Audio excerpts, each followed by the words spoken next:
This moment is a tough one for Caitlin Clark's critics because everything just shifted. Let me break it down. Not long ago, people thought Caitlin was down and out. She was sidelined, struggling, and the Fever weren't doing well without her. Some even believed Diana Taurasi's comments were finally being proven right. Critics were circling, taking cheap shots. Then came the Fever's Commissioner's Cup win and everything changed. Nobody saw it coming. Not even ESPN. Who really dropped the ball and how they covered it? More on that later. This victory has reshaped the outlook for both Caitlin and the Fever in 3 big ways, which I'll go over in this video. But here's what we've learned. The more Caitlin succeeds, the louder the pushback seems to get. And her post-game comments, let's just say they might end up being more meaningful than anyone expected. So let's get into what happened, how people reacted, and what this all means moving forward. And hey, if you're celebrating the Fever's win, drop it in the comments.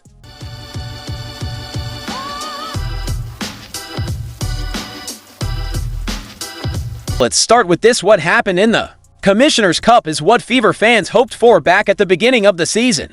But let's be honest, almost no one saw it coming by the time the finals rolled around. At the start of the year, Indiana looked like a serious title contender. They made big moves in free agency, launched a bold Now You Know campaign, and had Caitlin Clark coming in stronger and more determined than ever. They kicked things off with a huge win over Chicago, watched by 2.7 million people. But after that, things got rocky. There was a league investigation over hateful comments. Caitlin missed 5 games with an injury, and Dana seemingly checked out while still cashing her paychecks. Caitlin made a stunning return against New York, and fans thought things were finally back on track. But the very next game felt more like a wrestling match than basketball. Opponents were taking wild shots at her, and the refs did little to stop it. Then came another blow. Caitlin got hurt again during the final minutes of a game against Seattle, and had to sit out the Commissioner's Cup final. So yeah, with all that going on, hardly anyone expected the Fever to beat Minnesota, and during the game, ESPN made one of their most embarrassing missteps, yet ESPN posted, I think around the 3rd quarter, at least that's when I was notified about it, that the Lynx dominate the Fever to win the Commissioner's Cup. And I took a screenshot. This is totally my screenshot, so I went and I verified this because I just couldn't believe it. Yes, I double-checked. ESPN really did leave that headline up for the entire game. They only fixed it after it was all over. Unreal. But here's the real story. Without Caitlin Clark on the court, the Fever stepped up in a big way. They fell behind early, then went on an incredible 18-0 run, and from that point on, they were in control. Several players had standout performances, especially Natasha Howard, who said she wanted to be MVP, and guess what? She made it happen. Talk about speaking it into existence. The Fever flipped the script on ESPN and everyone else. They didn't just win, they dominated the Lynx on their own home court without Caitlin playing. And that's exactly why so many critics were rattled. Because even from the sidelines, Caitlin Clark just added a championship to her resume, and some people can't handle that. The only strike against Caitlin Clark is that she has not won a national championship. And that is the only thing that you can put against. One of the main criticisms people have thrown at Caitlin Clark is that she's never won a championship. That's been the excuse to leave her off lists like ESPN's top 5 college players of all time, despite the fact that she shattered records and carried an average team to back-to-back national title games. And while the whole rivalry with Angel Reese is way overhyped, especially since Caitlin's on a completely different level in terms of skill and impact, critics keep leaning on the idea that Angel has a championship and Caitlin doesn't. That's been their go-to argument. But now, with this Commissioner's Cup win, that talking point is gone, of course. The haters didn't waste any time moving the goalposts suddenly. They're saying the Commissioner's Cup doesn't count, or that because Caitlin didn't play in the final game, the win shouldn't go on her record. But let's be real, that argument doesn't hold up for one simple reason. They did win the final without her, but it's not like she's Nikola Topic or anything. The only reason they got to the final was because she had a 32-point near triple-double against the New York Liberty. They beat the previously undefeated New York Liberty after a Caitlin Clark masterclass in a game no one thought they were going to win. Here's the truth. Caitlin was a huge reason the Fever even made it to the Commissioner's Cup final. She played lights out against the Liberty and made a real impact in the win over the Sun. Without those performances, the Fever wouldn't have been in the championship game to begin with. And yet some people still can't give credit where it's due. The most dramatic reactions, they're coming from folks claiming the game was somehow rigged. Yes. Really, that's where we are now. Let's be honest, those are some of the saltiest takes out there. The real fans, all right? Capitalize the real fans of the W will find out what backroom deal YouTube made to have the Lynx throw this game. Not even cracking 60 points. That isn't even believable to the most naked eye. When we find out, we're coming for your jobs. Full force. That's really wild is the double standard. The same people downplaying the Fever's Commissioner's Cup win were cheering loud for Angel Reese's unrivaled championship, not a WNBA event, and a very different format, but it didn't matter. Angel didn't play in the final, she wasn't even there, and still there were media graphics, headlines, and celebration posts acting like it was her crowning moment, and that was used, yet again, to knock Caitlyn. Angel has the titles, Caitlyn has none.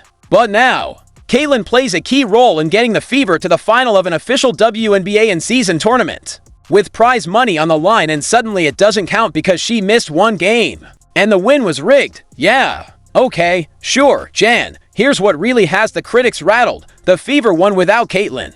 On a big stage, against the Lynx who, at the time, were 14-2 and widely seen as the best team in the league. And they did it in Minnesota's arena. Even if it felt more like Carver Hawkeye North with all the Iowa and Fever fans in the crowd, still, it was a road game and a statement win. Most importantly, it proved this team can show up when it counts. The veteran leaders brought in for big moments. They delivered. Natasha Howard was dominant. Sophie Cunningham hit key shots. And with the way Aliyah Boston and Lexi Hull have been playing this season, there's a lot of positive momentum. Is this team perfect? No. Can fans still complain about coaching? Of course, that's what fans do. But there's no denying that things are moving in the right direction. And like I said earlier, this win changes everything for the Fever in 3 big ways.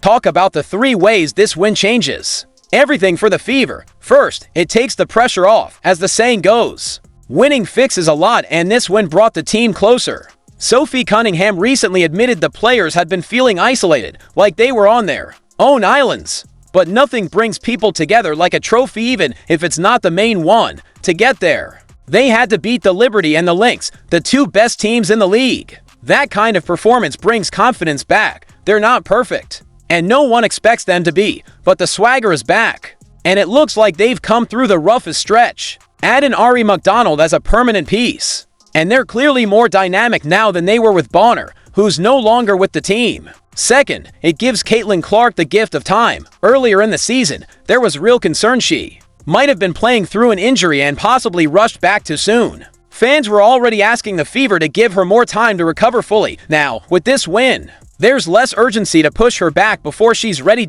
In fact, we've already seen a change in approach. Instead of labeling Caitlyn a game time decision against the Aces, the Fever announced the day before that she wouldn't play. That's a smart move. Third, when Caitlyn does return at 100%, she'll be joining a team that's found its rhythm.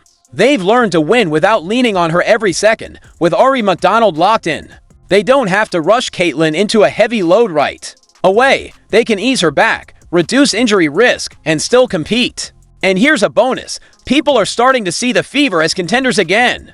They've got cap space, which means they could still make a move before the trade deadline to strengthen the roster even more. All of this has critics nervous. They saw Caitlyn struggling and thought the moment had passed. They were quick to pile on loudly and anonymously, but now the narrative is shifting, and they know it. Caitlin Clark finished 9th in player voting. In fact, she finished behind one of her own teammates in player voting for the All-Star game. The pettiness has no bounds. Let's be honest, there are a lot of theories floating around about why players ranked Caitlin Clark 9th among guards in All-Star voting. And sure, technically it wasn't a direct ranking like that, but no matter how you look at it, the message was clear. They didn't think she belonged near the top. But here's the thing, when you watch how opposing teams constantly double team Her, when you look at her stats even with the injuries and a few rough games likely tied to that, it just doesn't add up. This doesn't feel like an honest evaluation. It feels personal, a message. Because on performance alone, there's no world where Caitlin Clark is the 9th best guard. America loves her. The fans clearly love her. The media likes her. But the players can't stand her. 9th best guard in the league. Don't try to give me the excuses of, well, she's been struggling lately, or she missed some games with injury. Come on. This is insanity. And I think it's an activist vote by the women of the WNBA who simply cannot stand her success. It's so dumb and it's so childish.